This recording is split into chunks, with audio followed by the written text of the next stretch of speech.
Thanks, Alyssa and Katie, for writing that introduction. This poem's called Misreading Nonfiction.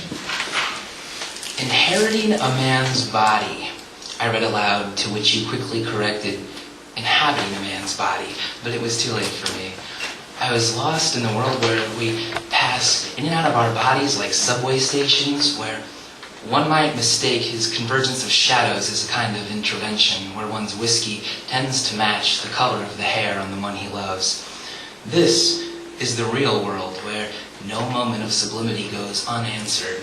You know, the one where, upon your discovery of the kaleidoscope, you look through it and cower at this strange and frightening thing you've done to that world. Grief we experience together, love alone. My best friend, Ingrid, is kind of this straw man for all my poems, and I just make her take the brunt of almost everything, as you'll see in poems 3, 5, and 6. But I really do like her. She's a good kid. So this one's for her. It's called IJ, which are her initials. IJ. How IJ is you with the umlaut, misplaced and misguided, and how foresighted your parents, making sure your initials feel very nearly foreign, different, only marginally understood. The umlaut mimics what it surrounds, can come to sound like many different separate sounds.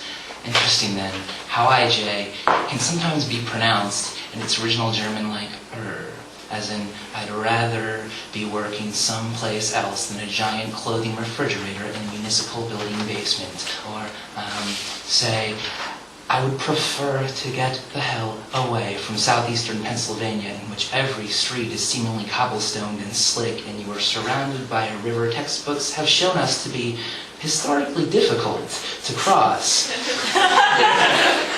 We should have planned our getaway a little sooner. We should have left when Bakelite was cheap, and we, in love with color, the coasts, the redwoods, and each other, when it was easy, should have driven to wherever it is we aren't. This is another poem about the Philadelphia Museum of Art, so it's really getting a shout out tonight. And despite what my class says, this poem's called Elegy, and it's going to be called Elegy forever. Don't care how many times you tell me it's not an elegy, because it is. So this poem, thanks. This poem's called Elegy. Not having, as you do, this high-stakes rubric, this incontrovertible valuation of the day, of the ability to count the number of times one was forced to scan our fingerprints to gain access to the building's more secure wings, and knowing 4 is a particularly effective day, a busy one, but effective. And 6 is a day of some panic, probably, some decisions being made by higher-ups, and 10 is the day to call loved ones just to check in, just to say, of course, everything's fine. Why wouldn't it be fine? Without this, I sit and wait for validation. Across the street, our neighbor, what's his name, gives a wave and says something inaudible on the way to his mailbox. Slot machined, the arrow rises, and I understand he's got something he's going to say to this world. Next door, how's it going? All fronts appear quiet. Not quiet in a affirming doubt kind of way, in a we are intimate insofar as we can stand here relatively close in silence kind of way, but in a comfortable way. And maybe they're just away this moment, way. And I'm having trouble parsing your goodbye this morning, your flippant joke, your memory of the hysteria of yesterday's work, 3 fingerprint scans, when everyone went nuts over a fly. This fly had managed to invade one of the holy constructions that is your museum's frames. A Kahlo piece had managed to wedge himself into space meant just for Kahlo and a person's eyes, and you spent all day carefully extracting him. Of course you understand how funny that sounds. You told the story, and of course you know, then comes the horror. Yes, how solemn indeed, which is probably why you couldn't speak it over dinner, but saved it for a moment of levity over breakfast. Funny, absolutely, and sad that. A life of unimaginable pathos, like Atlas's biographer, like being famous in the 80s, like being a fly trapped in front of a masterwork. What I mean is, I've seen the wheels come off a lot of things, and I know it won't last like this forever. It won't even last like this now, One of us has to believe there's work worth being done. Your living wage responsibility to these felt vessels which belong to all of us. The Kahlo, but the fly too. At least you're not a member of viewing, conserving everything in sight. You both implicitly know the braggadocio of preserving ruins, so let's implicitly agree they're assholes and move on. How I would give anything to be your hands to know at any one moment I am feeling someone's minor Bible, and I preserve the family crest for the whole world. Listen, no one's family is going to change. Listen, I'm writing to remind you everything is still very funny. Remember our neighbor what's-his-name's favorite joke that ends with us obscured behind cacti and submersed in shit and darkness. Remember what it revealed to us of our tested, constantly tested love. Remember us flying over America on the 4th of July from Chicago, little fireworks popping beneath us like globlets of color hitting a gravestone. Remember saying, "Isn't it romantic?" as we start to descend, then, breathlessly, again, "Isn't it romantic?" And remember how disastrous it almost all was. How precarious when security would not initially let you take your father's plastic ray gun onto the plane with you. And then you explained to them. Remember how they let you keep it, as long as you showed no one, not even me. Okay, I don't know how many of you are familiar with this Amazon.com feature called Concordance, but it's awesome because it lets you read books without actually reading them. It just tells you what comes up most often in the book. So you can just pretend that you're really well versed. And Amazon has really interesting functions like that, so you really never have to read anything as long as you live. And it's amazing. And if you don't know what it is, hopefully this poem works without it. But this poem is from Amazon, thank you, and called Concordance. Concordance. These are the 100 most commonly used words in this book. Again, against, alone, always, away, bed, between, blue, body, boy, breath, color, come, daughter, day, death, does, door, down, and even, ever.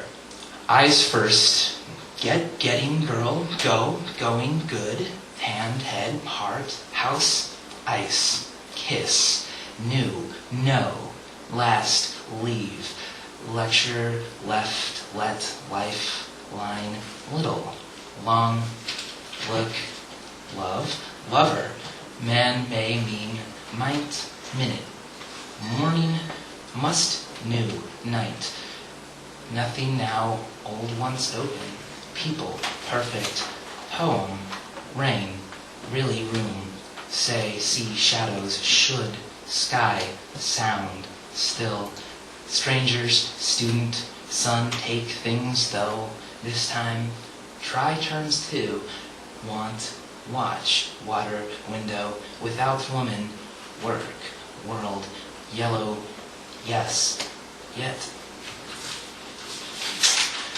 Okay, this next poem, let's think of it as an experiment.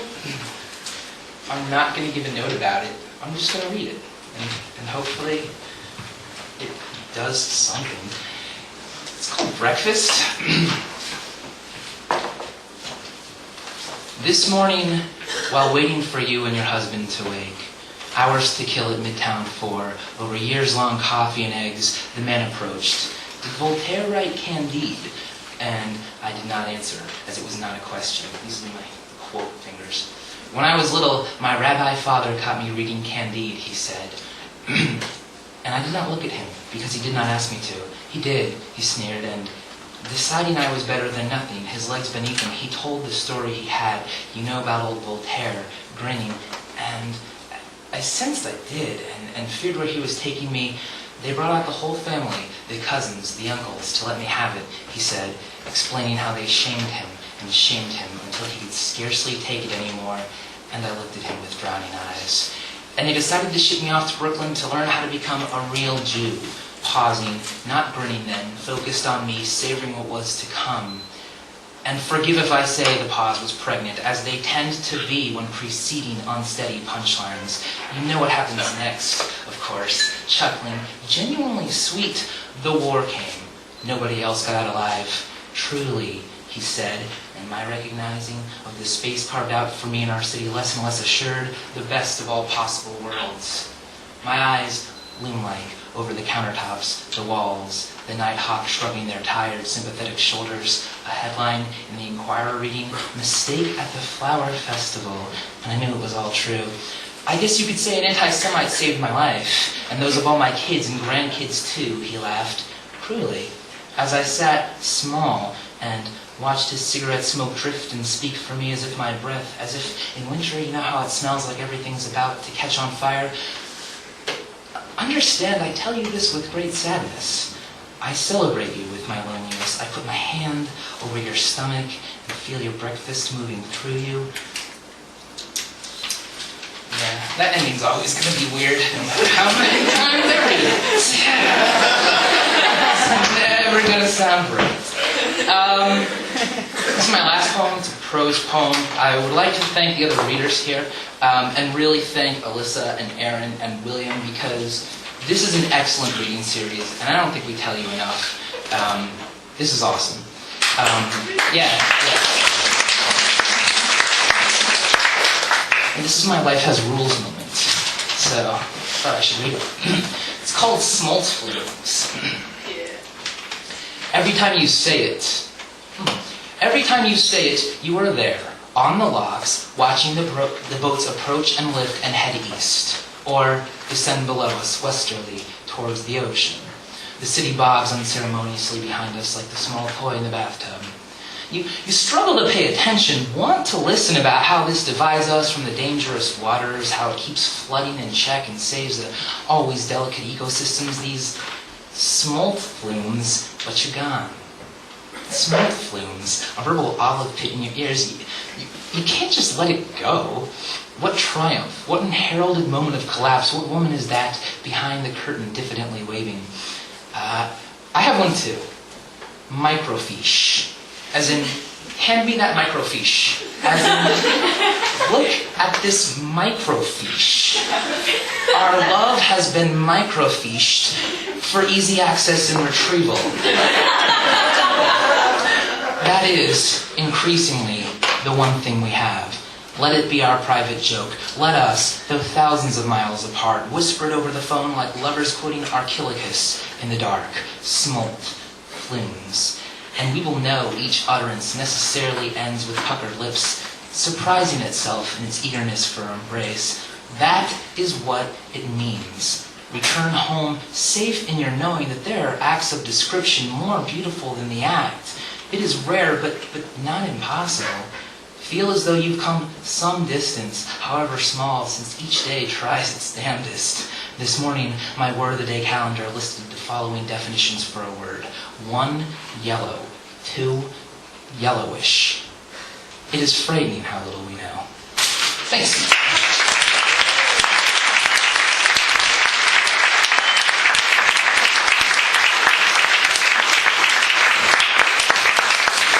William. I kind of wish I had known about that never having to read a book again thing, like a couple months ago when I was working on my critical thesis, but whatever. So we're going to have a